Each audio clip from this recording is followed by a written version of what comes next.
गणपति बाप्पा आ चुके हैं तो प्रसाद तो बनाना ही पड़ेगा।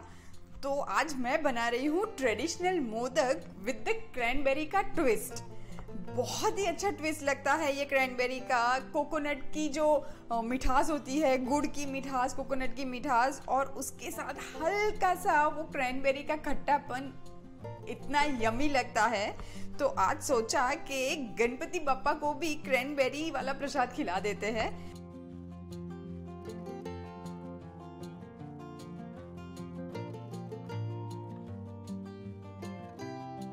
तो उसके लिए मैं क्रैनबेरीज को चॉप कर रही हूँ। मुझे लोग पूछते हैं कि क्रैनबेरीज कहाँ मिलती हैं, तो मैं आपको बता दूं कि जहाँ जो ड्राई फ्रूट स्टोर होता है वहाँ पे तो मिल ही जाती है, पर ये बहुत ही इजीली अवेलेबल है ऑनलाइन। आप इसको ऑनलाइन ऑर्डर कर सकते हैं। और क्रैनबेरीज के बहुत सारे फ़ायदे भी हैं। स्पेशली ये एंटीऑक्सीडेंट होती है, मतलब आपकी स्किन को बहुत अच्छा रखती है और आपको यंग दिखने में हेल्प करती है। और टेस्ट तो इसका लाजवाब होता ही है। अभी हम चखेंगे नहीं क्योंकि प्रसाद बना रहे हैं भाई। पहले पापा खाएंगे फिर हम खाएंगे। क्रैनबेरीज तो चॉप हो गई है और अब प्रसाद बनाने की शुरुआत करते हैं। बनाते हैं ट्रेडिशनल मोदक। तो सबसे पहले हम मोदक का स्टफिंग बनाते हैं। तो उसके लिए मैं एक पैन में हाफ टी स्पून घी ऐड करूंगी। और अब ये मेरे पास फ्रेश वाला कोकोनट है, इसको हमने श्रेड कर लिया है। ये 1 कप है, मैं 1 कप श्रेडेड कोकोनट ऐड कर रही हूँ। और अभी मीडियम फ्लेम पे मैं ये कोकोनट को बस 5 मिनट हल्का सा रोस्ट कर लूंगी। गणपति का टाइम आते ही ना एकदम जैसे कि माहौल पूरा बदल जाता है। इतना अच्छा लगने लगा है, हर तरफ गणपति की आरती बजती है। और पता नहीं क्यों मुझे है ना गणपति के आते ही बहुत अच्छा सा फील होने लगता है। और आई विश कि इस बार गणपति बाप्पा आए और ये जो हमारे आसपास सब कुछ चल रहा है उसको जैसे कि एक जादू की छड़ी से सब मिटा दे और सब पहले जैसा हो जाए। तो अब ये कोकोनट तो मेरा रोस्ट हो गया है। अब इसके अंदर मैं ऐड कर रही हूँ, ये मेरे पास हाफ कप गुड़ है, ये मैं गुड़ ऐड करूंगी। ये वाले जो मोदक होते हैं ना, ये स्टीम करके पकाए जाते हैं। इसको फ्राई नहीं किया जाता है, या ना ही इसमें बहुत सारा मावा या कुछ फैटिंग चीजें डाली जाती है। और ये मोदक को उकड़ांचे मोदक भी कहते हैं। ये गुड़ मेल्ट हो जाए और थोड़ा सा सॉलिड हो जाए तब तक हमें पकाना है। और यही टाइम पे मैं इसमें ऐड कर देती हूँ ये चॉप्ड क्रैनबेरीज। ये अप्रोक्सीमेटली 2 टेबलस्पून क्रैनबेरीज मैंने चॉप की हुई है। ये क्रैनबेरीज में स्टफिंग बनाते टाइम इसीलिए ऐड कर रही हूँ क्योंकि ये ड्राइड क्रैनबेरीज है ना, तो जब स्टफिंग बनाएंगे उसके साथ ही पक के वो हल्की सी सॉफ्ट भी हो जाएगी, तो हमें मोदक में स्टफ करने में परेशानी नहीं होगी। अब ये स्टफिंग जो है ना अच्छा खासा ड्राई होने लगा है, बस 5 मिनट और पकाना है। यही टाइम पे मैं ये इलायची पाउडर ऐड कर देती हूँ। आप को अच्छा नहीं लगता है आप अवॉइड भी कर सकते हैं। वैसे भी कोकोनट की खुद की अच्छी खासी खुशबू होती है। ये देखिए ये स्टफिंग अच्छा खासा ड्राई हो चुका है। अब कहीं पे वो गुड़ का पानी नहीं दिख रहा है। दैट मीन्स के ये स्टफिंग बन चुका है। अब मैं गैस को टर्न ऑफ कर देती हूँ और स्टफिंग को एक साइड में रख देती हूँ ताकि थोड़ा सा ठंडा हो जाए। अब हम जो मोदक के ऊपर चावल का एक कोटिंग लगता है ना, अब हम वो बना रहे हैं। तो मैं यहाँ पे ये मेरे पास 3/4 कप पानी है, मैं ये पानी को गर्म करने के लिए रख देती हूँ। और इसमें एकदम चुटकी जितना नमक भी ऐड करेंगे ताकि वो कोटिंग एकदम फीका फीका सा ना लगे। और इसमें मैं ऐड कर रही हूँ ये आधी चम्मच जितना घी। ये पानी एकदम उबलने जितना गर्म हो चुका है। अब मैं हीट को टर्न ऑफ कर देती हूँ। और ये मेरे पास चावल का आटा है, ये मैं 1 कप लिया है मैंने, ये मैं पानी में ऐड कर देती हूँ। और मिक्स करके मैं ढक के इसको थोड़ी देर छोड़ दूंगी ताकि स्टीम में ये चावल का आटा है वो थोड़ा सा पक जाए, ताकि स्टीम में आटा एकदम सॉफ्ट और मुलायम हो जाए। अब ये आटा, ये देखिए अभी भी गरम तो है ही, पर अभी मैं ये आटे को लेके अच्छे से मसल के एकदम स्मूथ रोटी जैसा आटा बना लूंगी।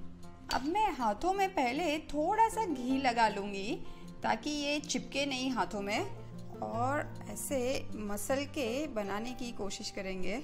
ये हल्का सा गरम जब होगा ना, जितना आप हाथ डाल के बर्दाश्त कर सके उतने में ही आप ये आटा बनाने की कोशिश करेंगे ना, तो आपको एक्स्ट्रा पानी नहीं इसमें ऐड करना पड़ेगा और वो बहुत स्मूथ बन जाएगा।